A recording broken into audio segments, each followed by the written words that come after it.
Recently আমরা হয়তোবা অনেকে উয়েফা চ্যাম্পিয়ন্স লিগের কোয়ার্টার ফাইনালটা দেখছি, যেখানে রিয়াল মাদ্রিদ এবং ম্যানচেস্টার সিটির খেলা ছিল।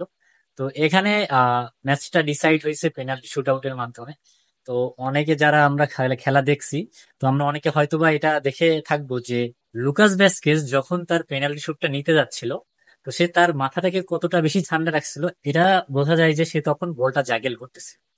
তো ইভেন 2016 সালের যে চ্যাম্পিয়ন্স লিগ ফাইনাল ছিল, সেখানেও লুকাস ভ্যাসকেজকে দেখা গেছে যে সে তার বলটা হাতে স্পিন করতেছিল। অর্থাৎ আমার এখানে এই কথাটা বলার মূল উদ্দেশ্য হলো যে ওই সময় যে পরিমাণ প্রেসারটা থাকে, লুকাস ভ্যাসকেজ সেই প্রেসারটাকে হ্যান্ডেল করে তার যে পেনাল্টি শুট যে দুইটা নিছে 2016 এবং 2024, এই দুই টাইমে দুইটাই কিন্তু পারফেক্টলি সে এক্সিকিউট করতে পারছে। শুধুমাত্র ওই সময়ের যে প্রেসারটা, সেটাকে সে মাথা ঠান্ডা রেখে হ্যান্ডেল করছে।